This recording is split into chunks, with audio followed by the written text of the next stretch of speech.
గత ప్రభుత్వ నిర్లక్ష్యం వల్ల రోడ్ల మరమ్మతులపై 20,000 కోట్ల అదనపు భారం పడిందని మంత్రి బీసీ జనార్దన్ రెడ్డి ధ్వజమెత్తారు. 15,000 కిలోమీటర్ల మేర రహదారులు మరమ్మతులకు పనికిరాకుండా పోయాయన్నారు. దెబ్బతిన్న రోడ్లకు 3,000 కోట్లతో మరమ్మతులు చేశామన్నారు. జగన్ హయాంలో ఆపేసిన Anantapuram expressway, Amaravati ring road ప్రాజెక్టులను కూటమి ప్రభుత్వం పునరుద్ధరణ చేస్తుందని గుర్తు చేశారు. మూలపేట, రామాయపట్నం, మచిలీపట్నం పోర్టులు వచ్చే ఏడాదికి పూర్తి కానున్నాయని తెలిపారు.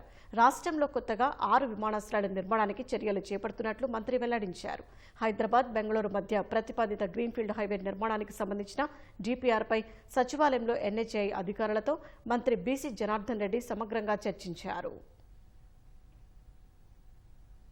గత పాలకులు చేసినటువంటి పాపాలు, వారు చేసినటువంటి నిర్లక్ష్యం ఈరోజు దాదాపుగా ప్రభుత్వం మీద 15,000 నుంచి 20,000 కోట్ల రూపాయల భారం పడతా ఉంది. దీనికంతటికీ కూడా కారణం ఏంటంటే, ఏదైనా ఒక డిపార్ట్మెంట్లో ఒక రోడ్డు వేసిన తర్వాత ప్రతి 5 సంవత్సరాలకు ఒక్కసారి మరమ్మతులు కానీ ఎక్కడైనా రిపేర్లు కానీ వస్తే వెంటనే వారిని రెన్యూవల్ చేస్తారు. ఎక్కడైనా గుంతలు పడితే ఆ వెంటనే గుంతలు పూడ్చడం జరుగుతుంది. అటువంటిది ఎక్కడ కూడా వాళ్ళు చేసినటువంటి నిర్లక్ష్యం వల్ల ఈరోజు రహదారులన్నీ పాడైపోయి రిపేర్లబుల్ ఏదైనా దాని మీద రెన్యూవల్ కూడా చేయడానికి దాదాపుగా 14-15,000 కిలోమీటర్లు పనికి రాకుండా పోయింది. అనంతపురం ఎక్స్ప్రెస్ హైవేని ఆపేశారు. అమరావతి రింగ్ రోడ్డుని దాన్ని కూడా పనులు నిలిపేశారు.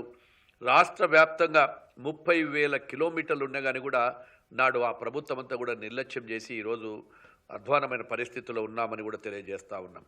అదేవిధంగా భారత్ మాల కింద 36,000 కోట్లతో 5 జాతీయ రహదారులు తీసుకొస్తే వాటిని కూడా నిర్లక్ష్యం జరుగుతూ ఉంది. మిషన్ పార్ట్ హోల్ కింద దాదాపుగా 22,000 కిలోమీటర్లు పార్ట్ హోల్స్ అంతా కూడా 1,061 కోట్ల రూపాయలతో ఇమ్మీడియట్గా potholes, mission potholes తీసుకొని శరవేగంగా ఆ పనులన్నిటిని కూడా 6 నెలల కాలంలో కంప్లీట్ చేయడం జరిగింది.